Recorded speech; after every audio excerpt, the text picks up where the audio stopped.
Bom dia, meus irmãos, minhas irmãs, graça e paz. Estamos novamente para uma lição da nossa Escola Bíblica Dominical da Primeira Igreja Batista de Ponta Grossa. A nossa revista é a Revista Compromisso e estudaremos hoje a lição número 5, que tem como título Uma Nova Chance. Estudaremos aqui um pouco da história da vida de Noé e o dilúvio. O nosso texto para estudo encontra-se no capítulo 7, 8, 9, 10 e 11 do livro de Gênesis. O nosso texto áureo está em Gênesis capítulo 9, versículo 11. O nosso texto áureo diz o seguinte: Estabeleço a minha aliança convosco, não será mais destruída toda a carne por águas do dilúvio, nem mais haverá dilúvio para destruir a terra. Gênesis 9, versículo 11. Os objetivos. A nossa revista traz como objetivos gerais: compreender a determinação divina de recomeçar a história dos homens no mundo, reconhecer que Deus está sempre pronto a nos dar uma nova chance de recomeçar. Objetivos gerais: compreendermos a determinação divina de recomeçar a história dos homens no mundo, reconhecer que Deus está sempre pronto a nos dar uma nova chance de recomeçar e estarmos sempre prontos a novos recomeços. Então esses são os objetivos da nossa lição de hoje. Irmãos, os capítulos 7 a 9, lá do livro de Gênesis, apresentam a saga de Noé pela autopreservação e também a preservação das espécies animais após a determinação divina de recomeçar. A história da vida de Noé envolve não uma, mas duas trágicas inundações. O mundo, nos dias de Noé, estava inundado pelo mal. O número dos que se lembravam de Deus da criação, perfeição e amor estava reduzido a 1. Noé era o único que restara dentre o povo de Deus. A resposta de Deus a essa situação crítica foram 120 longos anos de última chance, durante os quais Noé construiu um enorme barco em terra seca para estabelecer um tempo. Para Noé, a obediência significava um compromisso com um projeto em longo prazo. Muitos de nós enfrentamos problemas ao realizar projetos, sejam eles dirigidos ou não por Deus. É interessante que a duração da obediência Noé por esse projeto tenha sido maior que o período da vida das pessoas hoje. O único projeto a longo prazo comparável a este é a própria vida. Aqui talvez esteja um grande desafio que a vida de Noé nos oferece: viver na aceitação da graça de Deus uma vida inteira de obediência e gratidão. Noé também tinha algumas características. Por exemplo, era o único seguidor de Deus que restou da sua geração. Foi o segundo pai da raça humana e era um homem de paciência, consistência e obediência. O primeiro tópico que a nossa revista traz chama-se A Tormenta sobre uma Geração Pecadora. Isso está lá em Gênesis capítulo 7, de 1 a 5. Disse o Senhor a Noé: entra na arca, tua casa, porque reconheço que tens sido justo diante de mim no meio dessa geração. De todo animal limpo levarás contigo 7 pares, o macho e sua fêmea, mas dos animais imundos, um par, o macho e sua fêmea. Também das aves dos céus, 7 pares, macho e fêmea, para se conservar a semente sobre a face da terra. Porque daqui a 7 dias farei chover sobre a terra durante 40 dias e 40 noites, e da superfície da terra exterminarei todos os seres que fiz. E tudo fez Noé segundo o Senhor lhe ordenara. Então, isso está lá em Gênesis capítulo 7, de 1 a 5, meus irmãos. Noé, embora no meio de uma geração pecaminosa, se manteve fiel e foi declarado justo diante de Deus. Depois de ter preparado a arca segundo tudo que Deus lhe ordenara, Noé recebeu ordem para entrar na arca. A arca era um sinal de boa vontade de Deus para com a humanidade. O dilúvio de 40 dias e depois 150 dias de inundação, esse foi o período que ele ficou na arca. Nós temos o autor Joseph Parker, comenta que encontramos aqui o princípio-chave da narrativa da criação.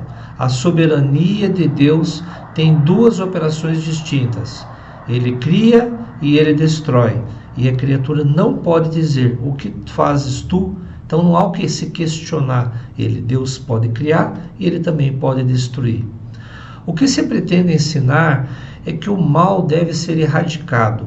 A expulsão do homem do jardim e a destruição da humanidade pelo dilúvio são antecipações do que há de acontecer no juízo final. Nós observamos também no versículo 1, capítulo 7, que pares de cada animal juntaram-se a Noé na arca, 7 pares foram tirados dentre os animais para serem usados no sacrifício. Estudiosos estimam que cerca de 45 mil animais podem ter entrado na arca. Muitas pessoas têm tentado descobrir como aconteceu esse recolhimento no reino animal. Será que Noé e seus filhos passaram anos reunindo todos esses animais? Na verdade, a criação, juntamente com Noé, estavam fazendo exatamente o que Deus havia ordenado. Aparentemente, não houve problema para juntar os animais. Deus cuidou dos detalhes desse trabalho enquanto Noé fazia sua parte construindo a arca. Costumamos fazer o oposto que Noé fez. Preocupamos-nos com os detalhes sobre os quais não temos controle e negligenciamos áreas específicas, tais como atitudes, relacionamentos, responsabilidades, que estão sob o nosso controle. Como fez Noé, concentre-se no trabalho de que Deus tem colocado em suas mãos e deixe o restante com ele. Nós temos um grande aprendizado aqui, meus irmãos, porque é natural nos preocuparmos como que Noé pode ter juntado todos esses animais.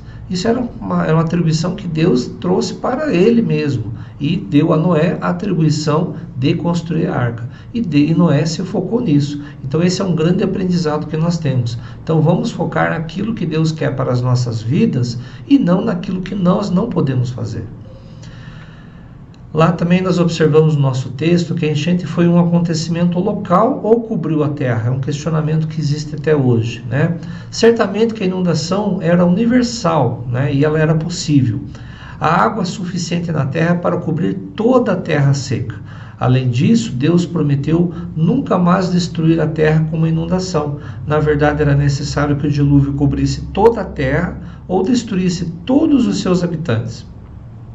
Vamos nos lembrar que o motivo pelo qual Deus enviou o dilúvio foi destruir todas as maldades do mundo. Para isso seria necessário um grande dilúvio. O segundo tópico da nossa revista diz o seguinte: um culto de gratidão do outro lado da tormenta. Então disse Deus a Noé: sai da arca e contigo tua mulher e teus filhos e as mulheres de teus filhos, os animais que estão contigo de toda a carne, todas as aves como o gado e todo réptil que rasteja sobre a terra. Faze sair a todos para que povoem a terra, sejam fecundos e nela se multipliquem.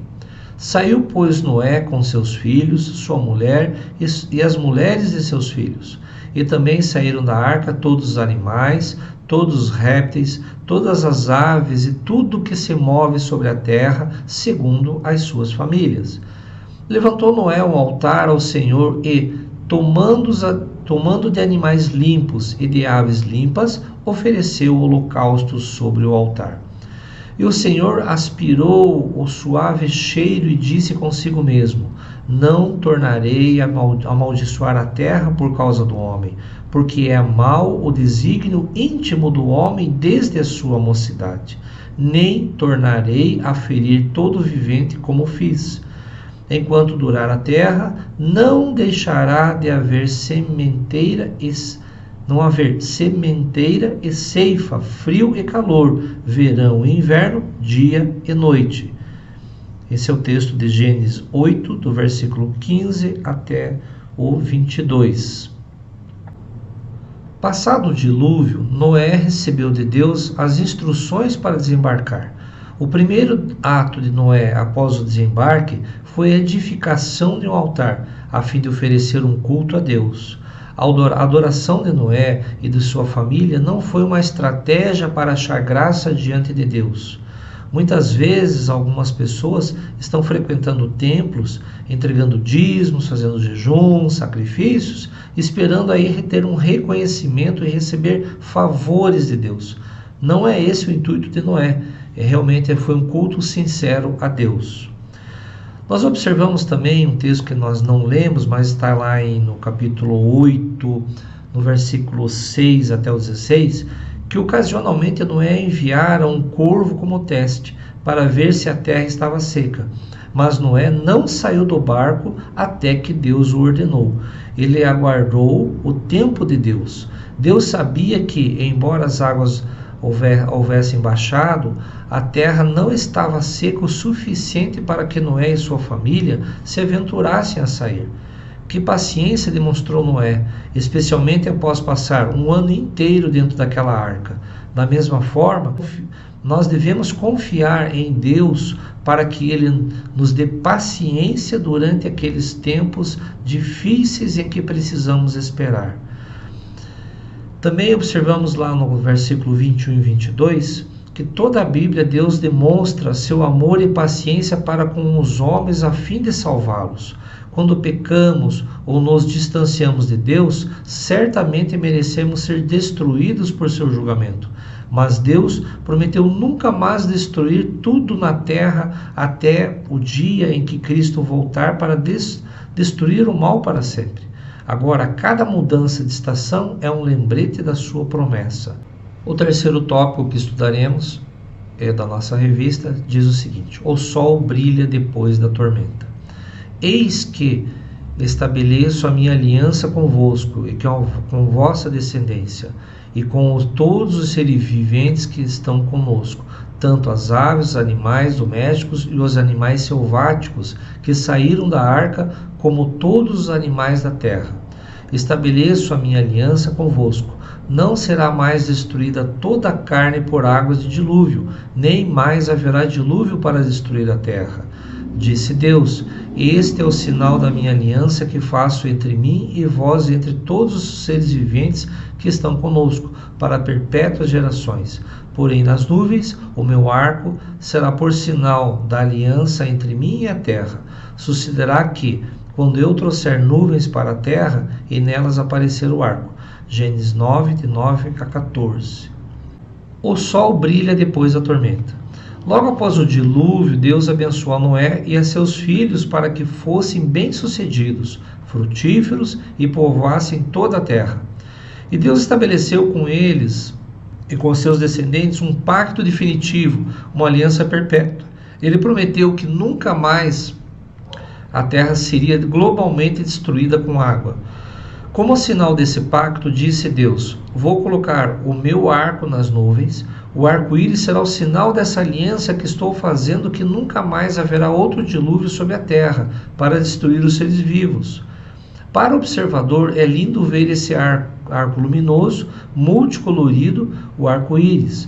E agora já não importa mais quanto tempo dure a chuva. Sabemos que o sol voltará a brilhar, porque sempre haverá um arco-íris do outro lado. Irmãos, também nós observamos que Noé saiu do barco e pisou numa terra sem vida humana. Já pensaram nisso? Porém, Deus lhe deu uma promessa confortadora. Seu pacto continha 3 partes. Nunca mais a terra seria destruída por água de dilúvio. Enquanto houvesse terra, as estações sempre aconteceriam como esperado. Um arco-íris seria visto quando chovesse na terra, como sinal para que todas as pessoas de que Deus cumpre as suas promessas. A ordem e as estações da terra continuam preservadas, e o arco-íris ainda nos lembra a fidelidade de Deus para com a sua palavra. Respingos da tormenta na geração pós-diluviana. Sendo Noé lavrador, passou a plantar uma vinha. Bebendo do vinho, embriagou-se e se pôs nu dentro de sua tenda. Cão, pai de Canaã, vendo a nudez do pai, fê-lo saber fora a seus 2 irmãos. Então, Sem e Jafé tomaram uma capa, puseram-na sobre os próprios ombros de ambos e andando de costas, rostos desviados, cobriram a nudez do pai sem que a vissem. Despertando Noé do seu vinho, soube o que lhe fizera o filho mais moço, e disse: Maldito seja Canaã, seja servo dos servos a seus irmãos. E ajuntou: Bendito seja o Senhor Deus de Sem, e Canaã lhe seja servo. Engrandeça Deus a Jafé, e habite nele nas tendas de Sem, e Canaã lhe seja servo. Gênesis 9, do 20 ao 27.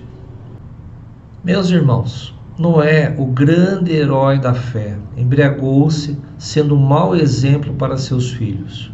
Talvez essa história tenha sido incluída para nos mostrar que até mesmo as pessoas fiéis estão sujeitas ao pecado e à sua má influência. E essa má influência afeta suas famílias, seus amigos, enfim, todos aqueles que estão ao seu redor. Embora todas as pessoas más tivessem morrido, a possibilidade do mal ainda existia nos corações de Noé e sua família. A atitude sarcástica de Cã revelou uma grande falta de respeito por seu pai e por Deus, né?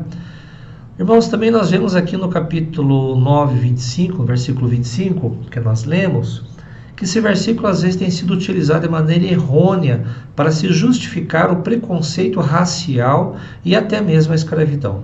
No entanto, a sentença de Noé não foi dirigida a nenhuma raça em particular, mas à nação cananeia.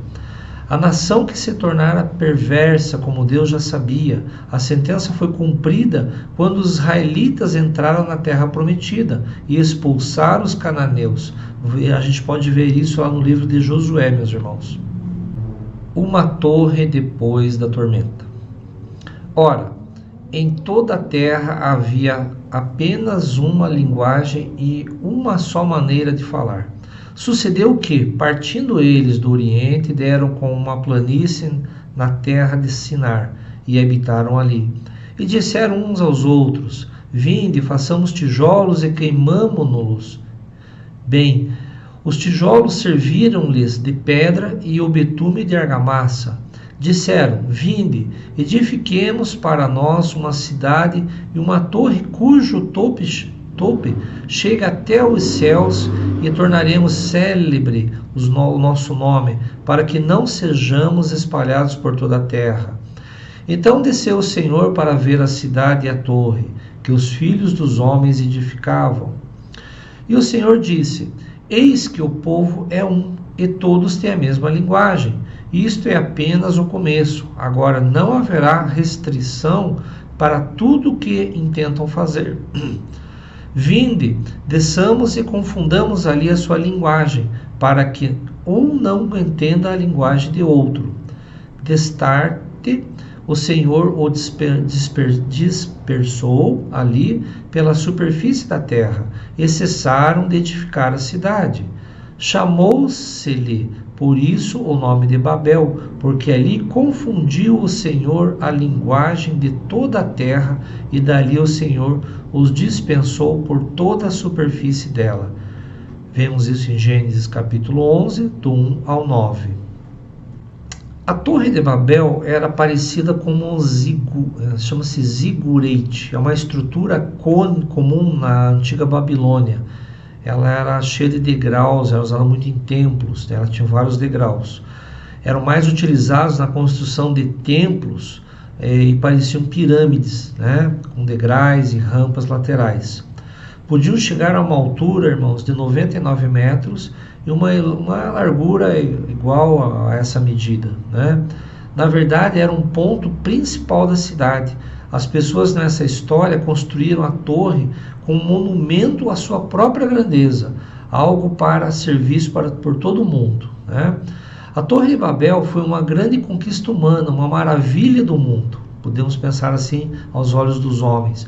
No entanto, era um monumento para engrandecer as pessoas, não a Deus. Podemos construir monumentos para nós mesmos, roupas caras, grandes mansões, carros luxuosos, empregos importantes, posição social, a fim de chamar a atenção para nossas realizações. Essas coisas podem não estar erradas em si mesmas, mas quando as utilizamos para promover a nossa identidade, valor, e essas coisas tomam o lugar de Deus em nossa vida, aí sim estamos correndo no erro, né? Nós somos livres para prosperar em muitas áreas, mas não para pensar em tomar o lugar de Deus. Quais as torres que nós estamos construindo em nossa vida hoje, meus irmãos? Vamos pensar um pouquinho nisso, né? Que é o grande exemplo daqueles que queriam construir a torre para engrandecimento do seu próprio nome, né? Você crescer na vida, você, como a gente acabou de falar agora, você prosperar em várias áreas, não há problema, desde que isso não torne o lugar de Deus. Então é importante estarmos atentos a isso, né? Aplicações para a vida, para a nossa vida. Hoje não devemos esperar mais uma arca, nem ainda nos ocupar de sacrifícios como os dias de Noé e do Antigo Testamento. O que Deus espera de todo homem e mulher hoje é um coração humilde e um espírito quebrantado, que conduzam a confissão sincera e o arrependimento do pecado e que pela fé aceitem a salvação que Ele oferece por meio de Jesus Cristo. Devemos aprender com o exemplo de obediência de Noé, que Deus lhe ordenou o tempo e a maneira de construir a arca. Ele o fez. Logo, Deus o mandou sair da arca e ele prontamente obedeceu. Quantas vezes queremos bênçãos de Deus, mas não nos dispomos a ser fiéis?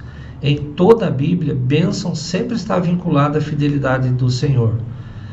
Então, irmãos, resumindo, Deus é fiel para com os que lhe obedecem. Então, Deus é fiel, a sua palavra é firme, é fiel para quem obedece a Ele, quem observa os seus propósitos e coloca esses propósitos na sua vida. Deus não nos protege sempre do problema, mas cuida de nós a despeito do problema.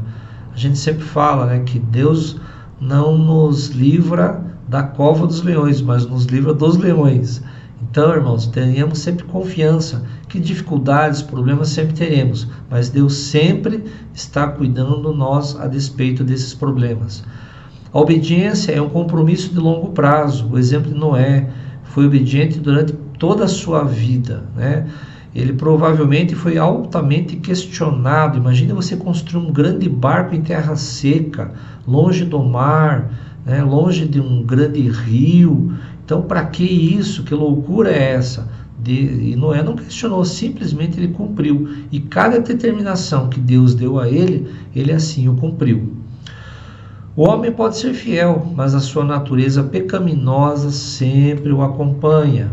Vemos aqui o exemplo que Noé, muito embora Noé tenha sido paciente, obediente, né? Em algum momento essa natureza humana pecaminosa acabou aparecendo. Então nós temos que sempre estar vigiando e orando para que o intuito humano do pecado não prevaleça nas nossas atitudes, que sejamos sempre fiéis à vontade de Deus, sempre observando e sempre sabendo que nós podemos cair. Por isso que nós sempre temos que estar em oração, buscando sempre estarmos fiéis à palavra de Deus e à vontade de Deus, né? Irmãos, hoje seria só. Espero de alguma forma ter contribuído, né? Até a próxima aula e que Deus abençoe a todos.